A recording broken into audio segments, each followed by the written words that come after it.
Hello नमस्कार, आप सभी को स्वागत है आपका परीक्षा युद्ध के शानदार से प्लेटफॉर्म पे। जैसे कि आपको मैंने बताया था कि आपको इस चैनल पे जीके और साइंस से रिलेटेड हर एक इम्पोर्टेंट टॉपिक जो हैं वो मैं देता रहूंगा बार बार।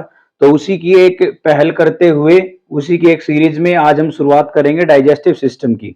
डाइजेस्टिव सिस्टम एक मोस्ट अवेटेड टॉपिक है जो हर एग्जाम में आपको देखने को मिलेगा, चाहे वो किसी भी चीज का एग्जाम हो, चाहे वो यूनिवर्सिटी का पेपर हो, चाहे वो बीएससी नर्सिंग का हो, चाहे वो नीट का हो, चाहे वो किसी भी एंट्रेंस एग्जाम का कोई भी हिस्सा हो, उन सब में यहां से क्वेश्चन आना अनिवार्य है। बिल्कुल बिल्कुल कंपलसरी यहां से क्वेश्चन आपको जरूर देखने को मिलता है और ये बार बार परीक्षा में पूछा जाने वाला टॉपिक है। तो हम इस डाइजेस्टिव सिस्टम को बहुत ही ज्यादा डिटेल में पढ़ने की पूरी कोशिश करेंगे और कोशिश में करूंगा कि आपको एक बार यहां पढ़ने के बाद दोबारा किसी और से पढ़ने की आवश्यकता ही ना पड़े। तो चलिए सेशन की शुरुआत करेंगे आज डाइजेस्टिव सिस्टम से, यानी कि पाचन तंत्र। तो देखिए बेटा, सीधी सी बात यह है कि डाइजेशन जो है उसकी शुरुआत कहां से होती है। डाइजेशन जो है उसकी शुरुआत कहां से होती है, तो एक बार मैं आपको एक रफली सा एक डायग्राम बना के दिखाता हूं ताकि आपको समझ में आए क्या बात है। यहां पे डाइजेशन जो है, सभी बच्चे जिनको अपने साथ साथ नोट बनाने हैं, जिनको नोट्स अपने अच्छे तरीके से तैयार करने हैं, वो साथ के साथ डायग्राम भी बना लेंगे, साथ के साथ डायग्राम बना लेंगे ताकि उनके कंसेप्ट जो हैं और भी ज्यादा अच्छे से क्लियर हो सके, ताकि उनके कंसेप्ट और अच्छे तरीके से क्लियर हो सके।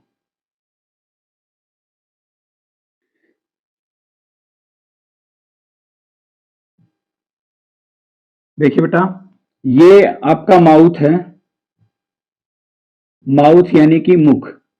आपको इस चैनल पे जो भी सब्जेक्ट मिलेगा ना बेटा, वो सारा बाइलिंगुअल मिलेगा, दोनों भाषाओं में मिलेगा। कोई भी किसी प्रकार की आपको समस्या ऐसी क्रिएट नहीं होगी।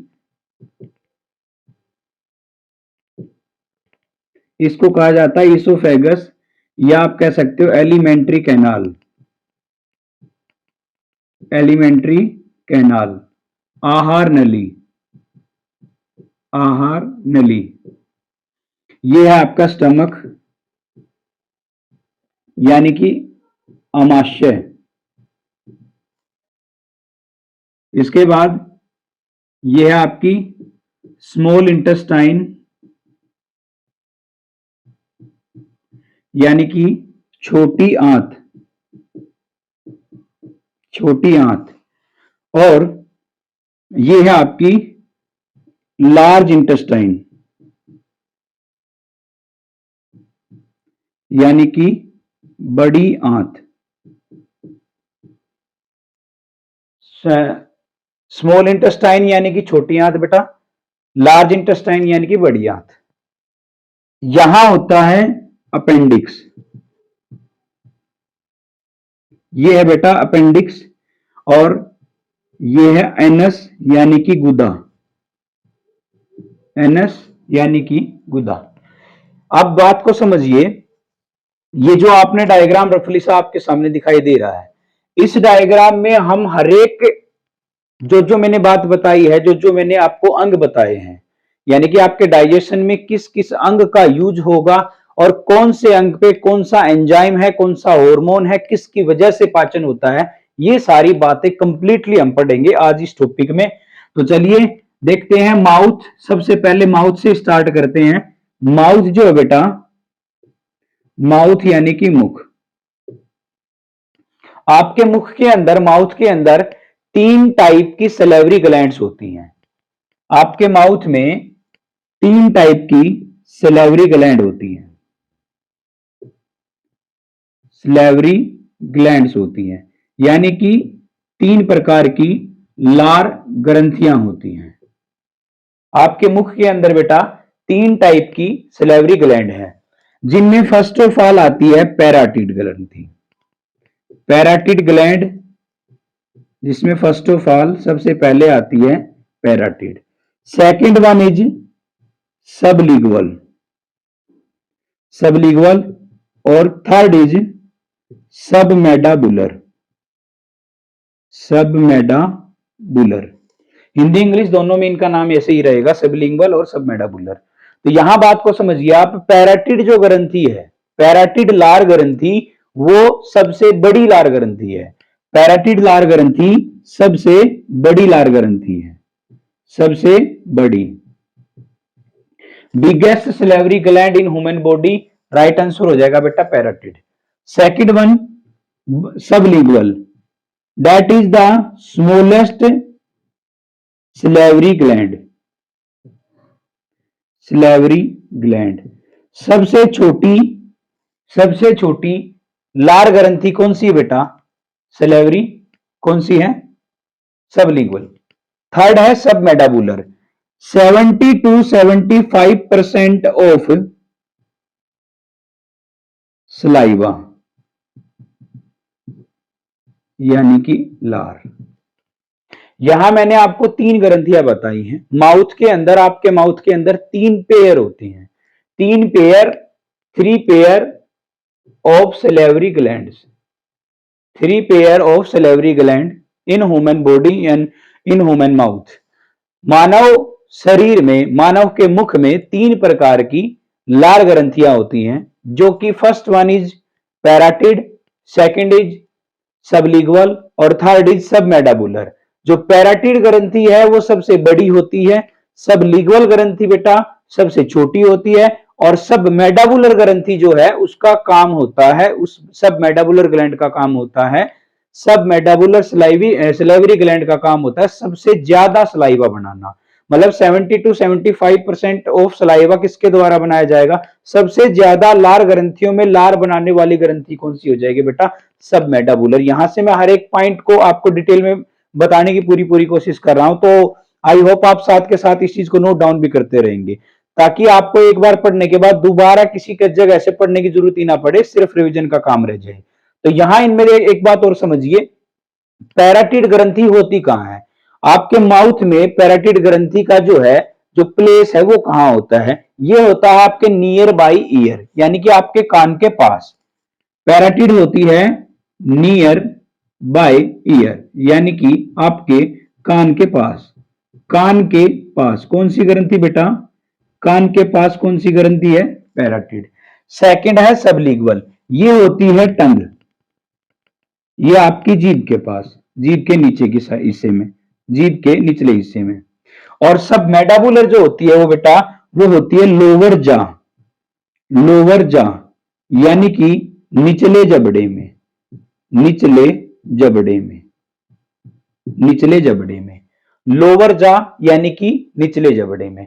यहां मैंने आपको 3 प्रकार की लार ग्रंथियां बताई हैं, एक बार दोबारा से रिवाइज करा रहा हूं। पैराटिड, सबलिंगुअल, सबमेडाबुलर। पैराटिड ग्रंथि सबसे बड़ी लार ग्रंथि है, सबलिंगुअल ग्रंथि सबसे छोटी लार ग्रंथि है, और सबमेडाबुलर ग्रंथि जो है, या सबमेडाबुलर जो ग्लैंड है, उसका मेन काम क्या है बेटा? आपके सलाइवा का, सबसे ज्यादा सलाइवा का निर्माण करना। Production of saliva is responsible for, किसके द्वारा किया जाता है? सब मेडाबुलर के द्वारा किया जाता है। ये बात आप समझ जाएंगे, मेरे हिसाब से सिंपल सी बात है, इसको समझने में कोई इतनी ज्यादा आपको दिक्कत परेशानी नहीं होनी चाहिए। इसके बाद आप समझिए, अब मैं आपसे कह रहा हूं कि बेटा लार ग्रंथि जो है ना, इस लार ग्रंथियों में इनके अलावा एक्चुअल में होता क्या है? सलाइवा में एक्चुअल में होता क्या है? मैं एक बार यहां बताऊंगा आपको सलाइवा में एक्चुअल में होता क्या है। सलाइवा जो है,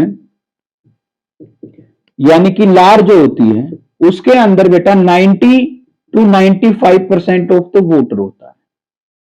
मतलब सबसे ज्यादा चीज तो इसके अंदर क्या है? पानी है। सबसे ज्यादा लार के अंदर क्या होता है? पानी ही होता है। और 5% तक, 0 to 5 यानी कि 1 to 5% अगर मैं बात करूं, 1 to 5% जो होता है, 1 to 5% आपके सलाइवा के अंदर क्या पाया जाएगा? 1 to 5% जो है आपका सलाइवा के अंदर पाया जाएगा आयंस बेटा। क्या पाए जाएंगे? आयंस, यानी कि खनिज, लवण, आयंस जो भी है ना, ये सारी चीजें मिला के 5% बन पाता है सलाइवा का। इसके बाद आगे समझेंगे, इसके अलावा जो चीज बच जाती है, इसके अंदर 2 एंजाइम होते हैं बेटा, 2 एंजाइम होते हैं आपकी सलाइवा में।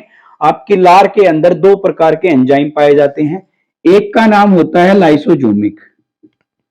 लाइसोजोमिक हिंदी में कहा जाता है बेटा जीवाणुनाशी। जीवाणुनाशी क्या कहा जाएगा? जीवाणुनाशी। दूसरी बात, दूसरा होता है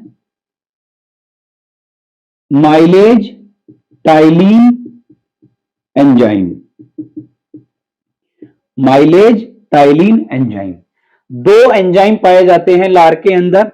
95% तो तक ऑफ वाटर होता है और लगभग 5% में आयंस वगैरह साल्ट वगैरह आ जाते हैं।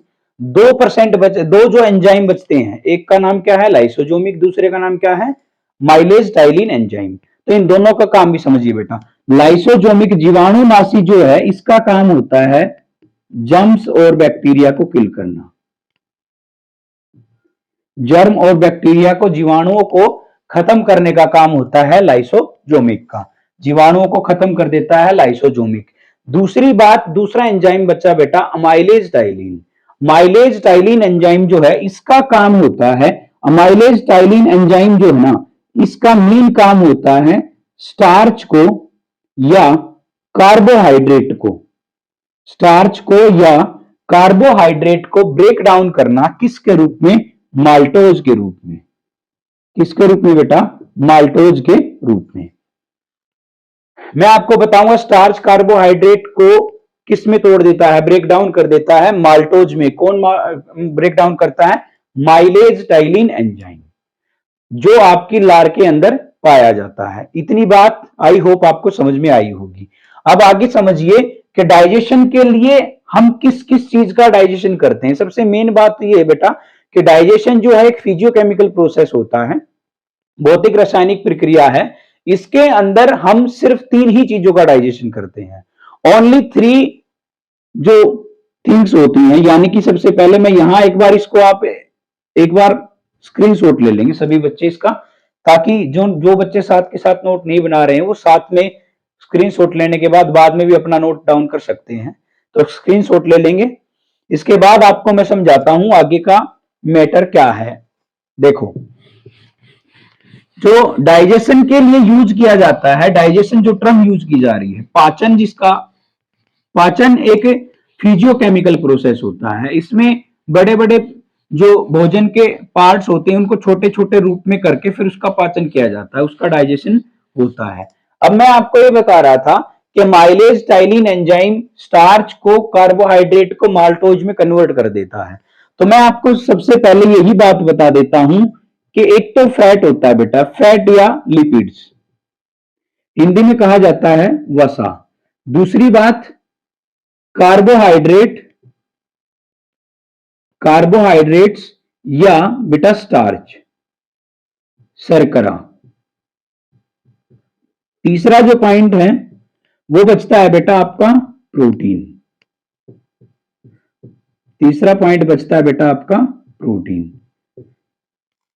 एक बात समझो मैं क्या कह रहा हूं, कार्बोहाइड्रेट, फैट और प्रोटीन, ये 3 चीजें ऐसी हैं जिनका हम पाचन करते हैं, जिनका प्रयोग डाइजेशन में होता है। मतलब डाइजेशन इन तीनों चीजों का होगा ही होगा। इसके अलावा बचते हैं, देखो समझो बात को, minerals, water and vitamins. Minerals, water and vitamin, बेटा इन चीजों का होता है एब्जॉर्प्शन। क्या होता है? एब्जॉर्प्शन, यानी कि अवशोषण। इन तीनों चीजों का क्या होगा? अवशोषण। क्या होगा बेटा? अवशोषण। बाकी इन तीनों चीजों का क्या होगा? फैट, कार्बोहाइड्रेट, प्रोटीन, इन तीनों चीजों का क्या होगा? डाइजेशन। बाकी की 3 जो बची उनका क्या होगा? एब्जॉर्प्शन, यानी कि अवशोषण। इतनी बात आई होप आपको समझ में आ गई होगी। तो हमने सबसे पहले किसके लिए स्टेप रखा है? आपके माउथ में, यहां से क्वेश्चन ये भी बन सकता है कि माउथ में किस चीज का डाइजेशन स्टार्ट होता है। आपके मुख के अंदर किस चीज का डाइजेशन जो है बेटा स्टार्च होगा, स्टार्ट होगा। किसका होगा? कार्बोहाइड्रेट का या स्टार्च का। किसमें कन्वर्ट होगा माउथ के अंदर? माल्टोज में। किसकी वजह से कन्वर्ट होगा? कौन कन्वर्ट करेगा? Mileage ptyalin enzyme. Mileage ptyalin enzyme. इतनी सी बात आपके माउथ में, इतनी प्रक्रिया जो बेटा डाइजेशन में आपके माउथ में होती है। आगे की बात समझिए, यहां से जैसे ही माउथ में ये प्रक्रिया हुई, इसके बाद ये चीजें यहां आने की कोशिश करती हैं या आप इसको नीचे की तरफ धकेलते हो। जो एलिमेंट्री कैनाल, आहार नली या फूड पाइप जिसको हम कह सकते हैं, फूड पाइप यानी कि ग्रास नली इसको हम कह सकते हैं। तो ये जो है भोजन आपने खाया, कोई भी भोजन आपने किसी भी प्रकार का भोजन खाया, तो उसके अंदर कार्बोहाइड्रेट, फैट या प्रोटीन जो भी चीज प्रेजेंट होती है, जो भी आपके इसके अंदर जो पाचन की प्रक्रिया में सहायक हो या जिनका पाचन हमें करना हो, वो भी चीज कोई भी उसमें शामिल है, तो जैसे ही आप माउथ में उसको डालते हो तो उसके ऊपर ऐसे ही, जैसे अगर मान लो जी कार्बोहाइड्रेट आपने लिया है या स्टार्च कार्बोहाइड्रेट, दोनों में से दोनों बात एक ही है, इन दोनों में से कोई भी चीज आपने ली है, स्टार्च लिया कार्बोहाइड्रेट जो है या कार्बोहाइड्रेट स्टार्च, बात एक ही है, आपने माउथ में लिया, जैसे ही माउथ में जाएगा तो आपकी लार के अंदर, आपकी सलाइवा के अंदर क्या बैठा है, माइलेज टाइलिन एंजाइम, वो उसके ऊपर अटैक करेगा, उसको अटैक करने के बाद किसमें तोड़ देगा, किसमें कन्वर्ट कर देगा बेटा, माल्टोज में कन्वर्ट कर देगा। आई होप ये इतनी बात आपको समझ में आई होगी। अब देखिए एक छोटी सी बात और आपको बताना चाहता हूं मैं, यहां पे हर एक छोटी सी छोटी टर्म को और हर एक पॉइंट को हम नोट डाउन करते चलेंगे ताकि दोबारा डाइजेस्टिव सिस्टम आपको कहीं किसी और जगह से पढ़ने की आवश्यकता ना पड़े। देखिए मैंने आपको बताया कार्बोहाइड्रेट्स, कार्बोहाइड्रेट्स का और फैट का और प्रोटीन का, तीन चीजों का डाइजेशन होता है। आपके माउथ में किसका डाइजेशन हुआ, हम कह सकते हैं डाइजेस्टिव कार्बोहाइड्रेट प्लस अनडाइजेस्टिव या undigested fat plus undigested protein. Undigested fat और प्रोटीन, ये मैंने ऐसा क्यों लिखा, क्योंकि बेटा फैट का और प्रोटीन का डाइजेशन का कुछ भी नहीं हुआ है माउथ में, हम स्टेप बाय स्टेप चल रहे हैं। माउथ के अंदर फैट और प्रोटीन को आपने किसी ने कुछ भी नहीं किया है, आपके माउथ में सिर्फ सलाइवा के अंदर माइलेज टाइलिन एंजाइम है जो किस पे अटैक करता है, कार्बोहाइड्रेट पे अटैक करता है और कार्बोहाइड्रेट को किस में कन्वर्ट कर देता है, माल्टोज में कन्वर्ट कर देता है। इतनी सी बात आपको समझ आ जानी चाहिए। तो उसमें बचा क्या है, डाइजेस्टिव कार्बोहाइड्रेट, इसको हम क्या कह सकते हैं, पार्शियली डाइजेस्टिव कार्बोहाइड्रेट, यानी कि आंशिक शर्करा जो है, आंशिक शर्करा का पाचन हुआ है माउथ के अंदर, और ये अनडाइजेस्टेड है, ये दोनों चीजें क्या हो गई, अपचित होगी। अब इनका टोटल अगर हम करेंगे, मतलब digested, partially digested carbohydrate plus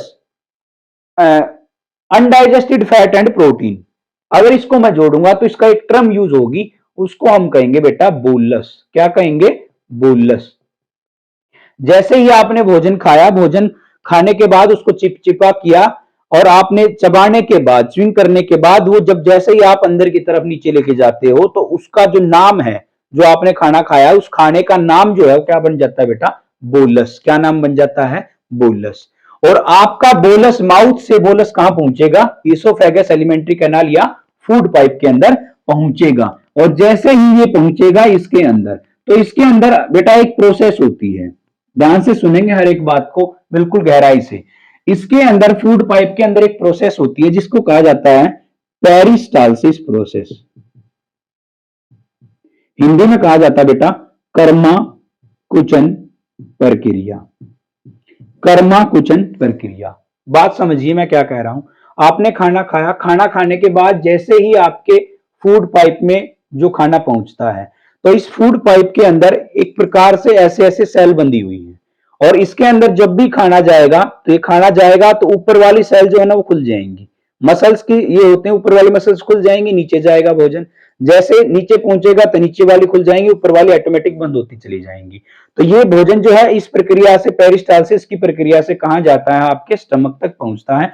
तो यहां देखिए आप, यहां से भोजन कहां आया बेटा, स्टमक के अंदर आया। मतलब इस प्रकार से यहाँ पे मसल्स होती हैं, इन मसल्स के थ्रू भोजन कहां पहुंच गया बेटा, स्टमक में, यानी कि आमाशय में पहुंच गया है। अब कई बार क्या होता है, किसी इंसान को उल्टी हो जाती है, तो उसको हम कह सकते हैं रिवर्स पेरिस्टालसिस। क्या कह सकते हैं बेटा, रिवर्स पेरिस्टालसिस। रिवर्स पेरिस्टालसिस यानी कि उल्टा कर्मानुकुचन। अब जैसे ये रिवर्स पेरिस्टालसिस होगा तो यहां से जैसे ही दबाव पड़ेगा, यहां प्रेशर पड़ेगा, तो ये वाली सेल यहां ऊपर जाएगा, ऊपर जाने के बाद ऐसे ऐसे करते करते ये भोजन जो है पेट से स्टमक से बाहर की तरफ निकल जाएगा, जिसको हम वोमिटिंग भी कह सकते हैं और साइंस की भाषा में इसको रिवर्स पेरिस्टालसिस भी कह सकते हैं, वोमिटिंग भी कह सकते हैं।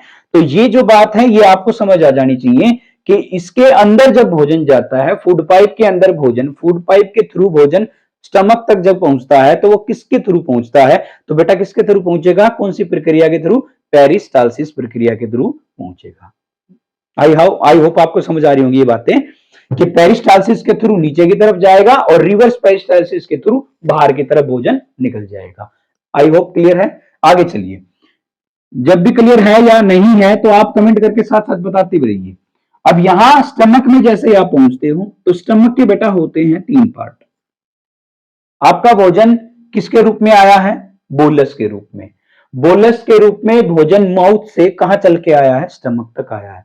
और किस प्रक्रिया के थ्रू आया है? पेरिस्टालसिस के थ्रू आया है। पेरिस्टालसिस कहां होती है बेटा?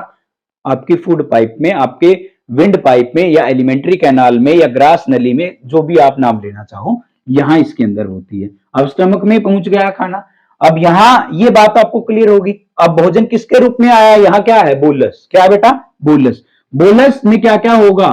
बोलस में क्या क्या होगा ये मैंने साफ कर दिया है। आप मुझे कमेंट सेक्शन में बताएंगे कि बोलस में क्या क्या होगा, क्योंकि साथ साथ पढ़ेंगे और साथ साथ तैयारी भी करते रहेंगे। कि हमारा मेन मोटिव ये है कि आप एक बार देखें, उसके बाद किसी भी एग्जाम का में आप बैठे तो आपको डाइजेस्टिव सिस्टम से कोई भी क्वेश्चन मिले आप गलत नहीं करें। ये देखिए, एक होता है बेटा कार्डिक, कार्डिक, सेकंड होता है फंडिक और थर्ड होता है पाइलोरिक। कार्डिक, फंडिक, पाइलोरिक, ये होते हैं आपके स्टमक के 3 पार्ट बेटा। ये स्टमक के 3 पार्ट हैं, कार्डिक, फंडिक, पाइलोरिक। अब यहां समझिए, आपको ये कांटेनुमा आकृति दिखाई दे रही होंगी, कांटेनुमा आकृति दिखाई दे रही होंगी। इनको कहा जाता है बेटा रूजी। क्या बोला जाता है? रूजी। इसको क्या बोलेंगे? रूजी। इसको बोले जाएगा बेटा रूजी। दोबारा से समझेंगे, स्टमक के 3 पार्ट होते हैं, कार्डिक, फंडिक, पाइलोरिक, और उनके बीच में पाया जाता है रूजी। अब स्टमक की अगर मैं बात करूंगा तो एक स्टमक से पहले मैं आपको यहां की बात क्लियर कर देता हूं। इससे रिलेटेड एक पॉइंट ये आप नोट डाउन करेंगे कि फूड पाइप में भोजन का पाचन नहीं होता है। फूड पाइप के अंदर भोजन का पाचन बिल्कुल भी नहीं होता है। ये नोट डाउन करके लिख लेंगे, यहां स्टार बना के आप लिख सकते हैं, no digestion, no digestion in the food pipe. Food pipe के अंदर, एलिमेंट्री कैनाल के अंदर कोई भी डाइजेशन नहीं होता है। चलिए आगे देखिए, स्टमक जो है 3 टाइप का है, 3 पार्ट है सॉरी, और यहां ये है रूजी। रूजी क्या करते हैं बेटा? देखो एक बार मैं आपको यहां इस डायग्राम में समझा देता हूं। जैसे भोजन यहां आया, यहां भोजन जैसे पहुंचा, उसके बाद भोजन ये ऐसे चलती रहती है। ये रूजी जो है, ये मसल्स हैं, ऐसे चलती रहती हैं और इसके थ्रू कहां पहुंचा? नीचे की साइड पहुंचा। इसके थ्रू इससे नीचे, नीचे पहुंचेगा, मतलब नीचे पहुंच जाएगा। कहां पहुंच जाएगा? स्मॉल इंटेस्टाइन में। ये आपको दिखाई दे रही है, क्या आपकी स्मॉल इंटेस्टाइन है। जो रूजी होती हैं, that is also called indicator of hunger. Rugae आपको संकेत देती हैं कि आपको भूख लगी है। जैसे आपने देखा होगा, आप छोटी क्लासेस में थे जब स्कूल से या स्कूल जाते थे, या 4-5 घंटे, आज भी अगर मैं बात करूं 4-5 घंटे 6 घंटे तक अगर आप बिना कुछ खाए पिए रहते हो तो आपको, आप बोलते हो अपनी देसी भाषा में, पेट में चूहे दौड़ना। इसका अर्थ यही होता है, पेट में चूहे दौड़ने का, कि ये रूजी जो होते हैं, ये मसल्स आपके अंदर की तरफ कॉन्टेक्ट होती है और आपके स्टमक के आंतरिक भाग में, इंटरनल में आपको टच करती हैं। जैसे कि आपको मैं ऐसा महसूस होता है कि भाई पेट के अंदर चूहे काट रहे हैं, जिस भी तरीके से आप समझना चाहो। तो रूजी क्या करते हैं बेटा? रूजी का काम होता है इंडिकेशन ऑफ हंगर, यानी कि भूख का संकेत भी देती है रूजी। आई होप यहां तक क्लियर होगा। आगे समझिए, कार्डिक, फंडिक, पाइलोरिक। अब एक बात समझो बेटा, हमारे आमाशय के अंदर, हमारे पेट के अंदर, पेट, उदर, आमाशय, जो भी भाषा में जिस भी तरीके से आप समझना चाहो, इसके अंदर, पेट के अंदर बेटा एक गैस्ट्रिक जूस होता है। क्या होता है? Gastric juice. समझिए बात को, पेट के अंदर होता है गैस्ट्रिक जूस। गैस्ट्रिक जूस, जिसको हिंदी में कहा जाता है बेटा जठर रस, जिसको हिंदी में क्या कहा जाता है, जठर रस। गैस्ट्रिक जूस को हिंदी में क्या बोलेंगे बेटा, जठर रस। अब जठर रस जो है ना, ये अलग अलग प्रकार की, जठर रस जो है अलग अलग प्रकार की कोशिकाओं से मिलकर बनता है। मतलब गैस्ट्रिक जूस किससे बनेगा, गैस्ट्रिक सेल से बनेगा। किससे बनेगा बेटा, गैस्ट्रिक सेल्स से बनेगा, यानी कि जठर कोशिकाओं से बनेगा, जठर कोशिकाओं से बनेगा। यहां तक क्लियर है। गैस्ट्रिक जूस किससे बनेगा, गैस्ट्रिक सेल्स से बनेगा। और गैस्ट्रिक जूस या गैस्ट्रिक ग्लैंड जो होती हैं, गैस्ट्रिक ग्लैंड जो है या गैस्ट्रिक सेल्स जो होती हैं, वो कितने टाइप की होती हैं, पहले इस बात को क्लियर करेंगे। गैस्ट्रिक जूस को आप 1 मिनट के लिए यहीं छोड़ दीजिए, गैस्ट्रिक ग्लैंड के अंदर आ जाइए। गैस्ट्रिक ग्लैंड में कितने टाइप की सेल्स होती हैं, गैस्ट्रिक ग्लैंड में कितने टाइप की सेल्स होती हैं, तो यहां समझिए बेटा। फर्स्ट ऑफ ऑल पहले नंबर पे आता है म्यूकस सेल। म्यूकस सेल, इसका दूसरा नाम है ग्लोबर सेल। म्यूकस सेल जिसका दूसरा नाम है ग्लोबर सेल, और इसको हिंदी में कह सकते हैं हम श्लेष्मा कोशिका, श्लेष्मा कोशिका। दूसरे नंबर पे आती है बेटा oxyntic cell. Oxyntic cell, oxyntic कोशिका दूसरे नंबर पे आएगी, ऑक्जेंटिक कोशिका, या हम इसको कह सकते हैं पेरेंटल सेल। इसको हम कह सकते हैं दूसरे नाम पेरेंटल सेल, पेरेंटल कोशिका या ऑक्जेंटिक कोशिका।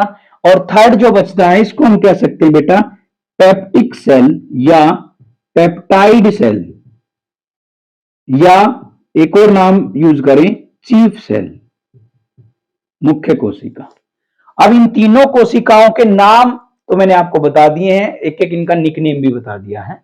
अब इनके नाम के अलावा इनके काम बता देता हूं आपको कि गैस्ट्रिक ग्लैंड में पाए जाने वाली सेल्स जो होती हैं, गैस्ट्रिक सेल्स इनको कहा जाता है, इनका काम क्या होता है या फंक्शन ऑफ गैस्ट्रिक सेल्स। ग्लोबर श्लेष्मा, इसका काम होता है म्यूकस बनाना, इसका काम होगा बेटा श्लेष्मा का निर्माण करना। इसका काम, मुख्य काम क्या है, श्लेष्मा का निर्माण करना। दूसरा जो बचता है ऑक्जेंटिक सेल का काम होता है बेटा, ऑक्जेंटिक सेल का काम है HCl का निर्माण करना, हाइड्रोक्लोरिक एसिड का निर्माण करना।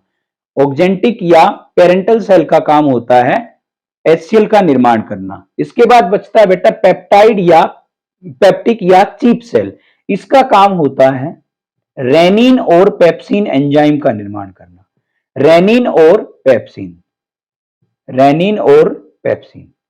स्टमक में कितने एंजाइम हो गए बेटा, अब गैस्ट्रिक ग्लैंड में कितने एंजाइम हो गए, एक तो हो गया बेटा आपका रेनिन, दूसरा हो गया बेटा आपका पेप्सिन।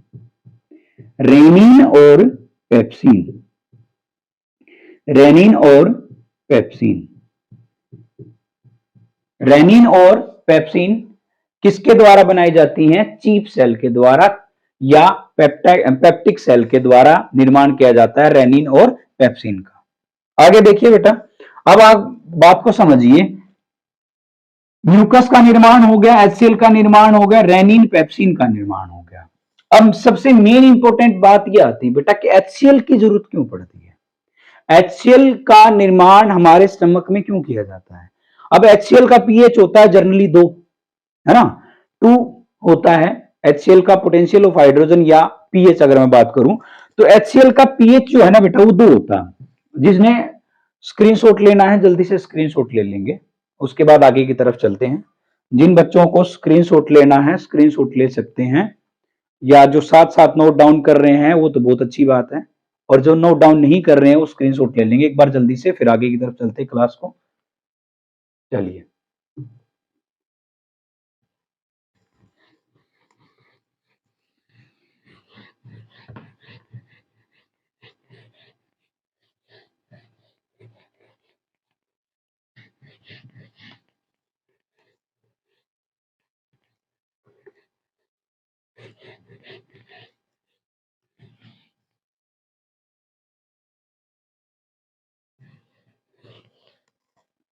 HCl की आवश्यकता क्यों पड़ती है। HCl किस लिए हमारे स्टमक के अंदर बनता है, क्यों बनता है, क्या फंक्शन है, कैसे क्या होता है, सारी बातें बताएंगे हम आपको। HCl जो है बेटा hydrochloric acid, hydrochloric acid, hydrochloric अम्ल जो है जिसका पीएच होता है 2 पीएच होता है, मतलब हाईली एसिडिक होता है। अब हाईली एसिडिक होता है, इस HCl का निर्माण इसलिए किया जाता है स्टमक के अंदर ताकि जो भोजन आप खाते हो उस भोजन को खाने के बाद उस भोजन को छोटे छोटे पार्ट्स में तोड़ा जा सके और वो डाइजेशन में थोड़ा सा आसानी हो सके, इसलिए इसका HCl का निर्माण होता है। मैंने आपको बता दिया है कि HCl का निर्माण कौन सी कोशिकाएं करती हैं, कौन सी सेल्स के द्वारा HCl सीक्रेट किया जाता है, तो आप मुझे कमेंट सेक्शन में जरूर बताएंगे कि HCl किसके द्वारा सीक्रेट किया जाता है। चलिए, अब हाइड्रोक्लोरिक एसिड है, इसकी अगर मात्रा ज्यादा हो जाए, क्वांटिटी अगर बेटा इसके ज्यादा हो जाएगी तो एसिड जो है ये बना देगा आपको एसिडिटी। हिंदी में कहा जाएगा बेटा अम्लीयता। क्या बोला जाएगा? अम्लीयता। एसिडिटी अगर हो जाती है तो एसिडिटी का अपोज करने के लिए आपको बेसिक चाहिए, आपको बेसिक चाहिए। तो बेसिक जो होगा MgOH2 है, MgOH2 यानी कि आप कह सकते हो milk of magnesia, milk of magnesia, MgOH2 milk of magnesia, जिसका प्रयोग करेंगे जिससे हम एंटा एसिड के रूप में यूज कर सकते हैं। एसिडिटी अगर अम्लीयता ज्यादा बढ़ने के बाद क्या किया जाएगा, उसका अपोज करने के लिए हम मिल्क ऑफ मैग्नीशिया, जो क्या होता है बेसिक इन नेचर होता है, जो सारीय प्रवृत्ति का होता है, ये अम्लीयता है और ये सारीयता है। और एसिड और बेस का अगर रिएक्शन किया जाता है तो आपको पता है कि वो न्यूट्रलाइज हो जाता है। और ये तो बात हुई इस HCl का ज्यादा होने पर इसको कम कैसे किया जाएगा। अब दूसरी बात यह है कि HCl का निर्माण हो रहा है जिसका pH 2 है, जिसका pH 2 है। अगर आप किसी एसिड को जिसका pH 2 हो उसका नॉर्मली अगर आप ऐसे इस्तेमाल करते हैं तो आई थिंक आपके हाथ को या जहां पे भी जिस चीज के ऊपर डालते हैं तो उस चीज को जला देता है वो। तो एक क्वेश्चन यहां से निकल के आता है बेटा कि आपके स्टमक को HCl कुछ नहीं कर पाता है, आपके स्टमक को HCl से कुछ नहीं होता है, जबकि HCl का pH 2 है और उसका अगर आप नॉर्मली बाहर यूज करेंगे तो वो बहुत ही ज्यादा डेंजरस होता है। तो HCl से बचने के लिए आपके स्टमक के अंदर बेटा एक इंटरनली लेयर होती है जिसका नाम होता है म्यूकोसा। क्या नाम होता है? म्यूकोसा। जिसका नाम होता है बेटा म्यूकोसा। म्यूकोसा एक मेम्ब्रेन, एक लेयर होती है जो आपके इंटायर स्टमक के अंदर होती है, आपके स्टमक के इंटरनली पार्ट में होती है, जिसका काम क्या होता है? Protection of stomach, protection of stomach from HCl।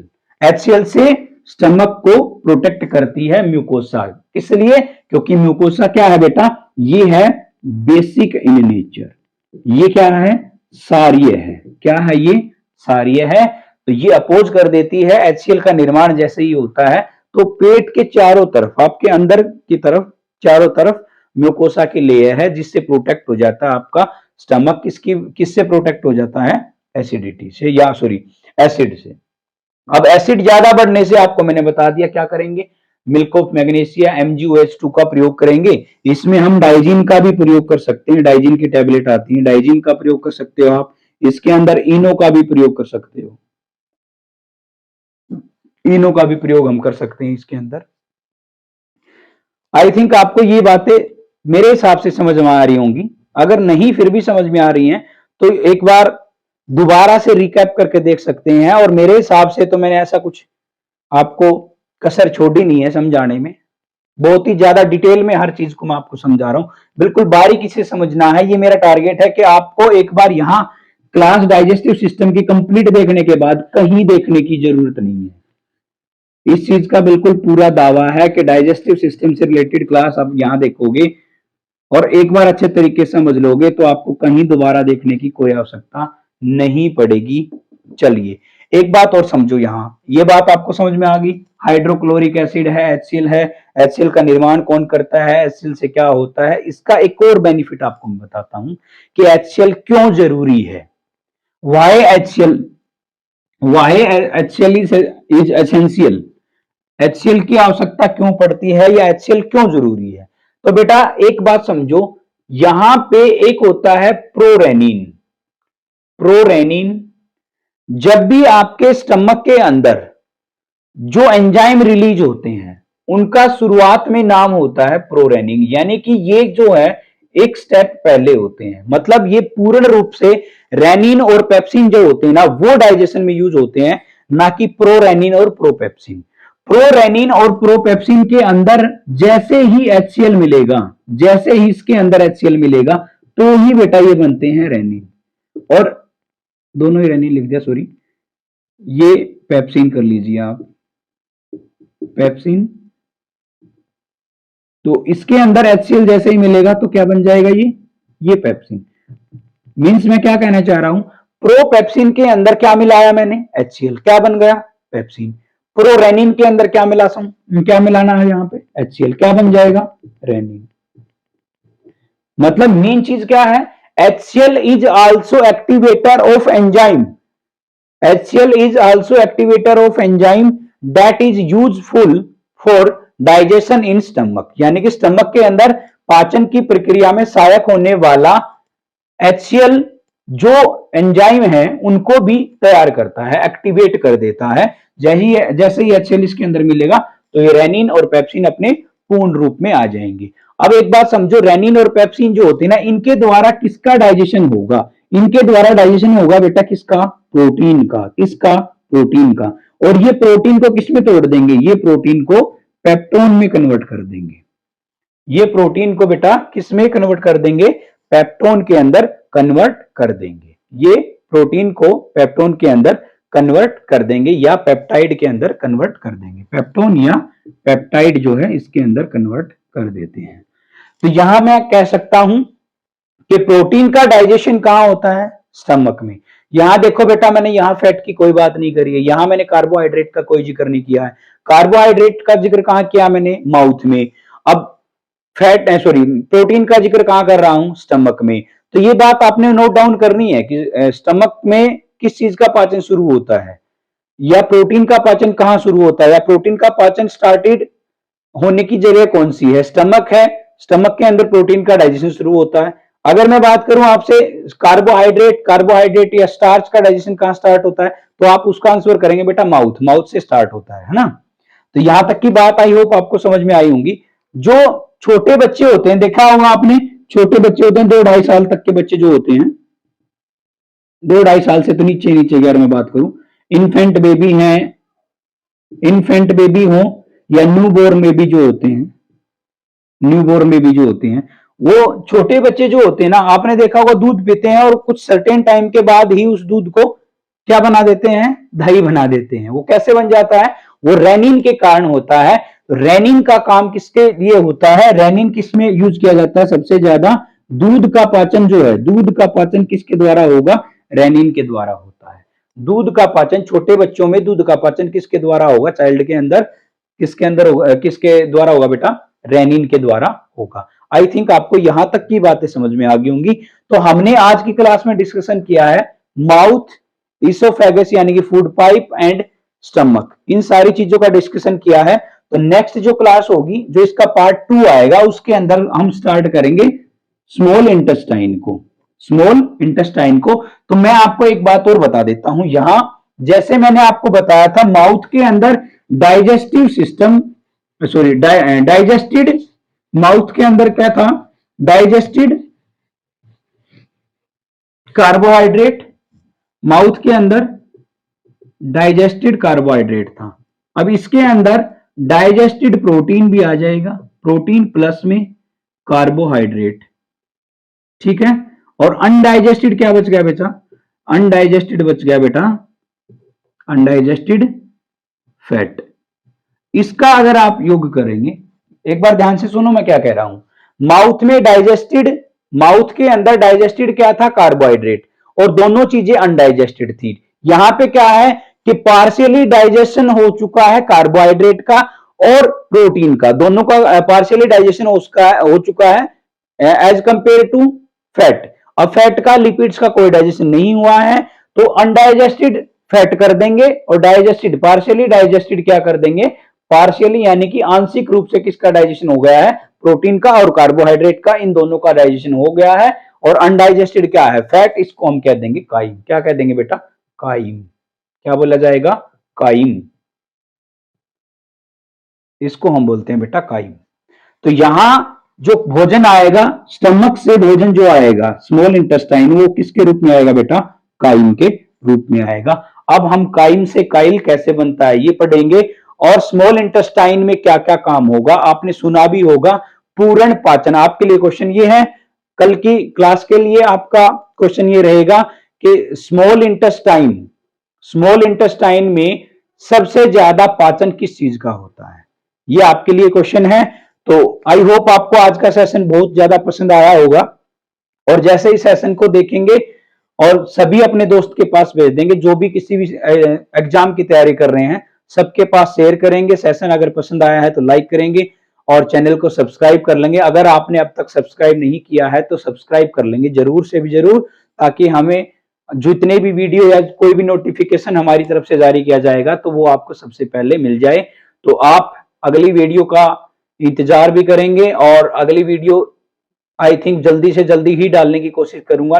हो सकता है कल ही या परसों में आपको दूसरा पार्ट में मिल जाएगा और विद डिटेल, ऐसे ही डिटेल में आपको सारी चीजें मिलेंगी। तो आई होप आपका सेशन बहुत अच्छा मजेदार रहा होगा, मुझे तो लग ही रहा है मजेदार है। और ऐसे ही डिटेल में पढ़ने के लिए जैसे ही टॉपिक कंप्लीट होगा फिर उसके बाद प्रीवियस ईयर जितने भी क्वेश्चन डाइजेस्टिव सिस्टम से बन पाएंगे उतने सारे के सारे कंप्लीट मैं यहाँ पे आपको करवाऊंगा। तो आपने चैनल को सब्सक्राइब कर लेना है, लाइक कर देना है, अच्छा लगे तो लाइक करना है और सब्सक्राइब करना बिल्कुल नहीं भूलना है, क्योंकि सब्सक्राइब करोगे तभी आपको हम मोटिवेट होंगे और आपको नोटिफिकेशन मिल जाएगा। ठीक है, तो चलिए, थैंक यू। आज के सेशन को यहीं पे समाप्त करते हैं। Thank you so much.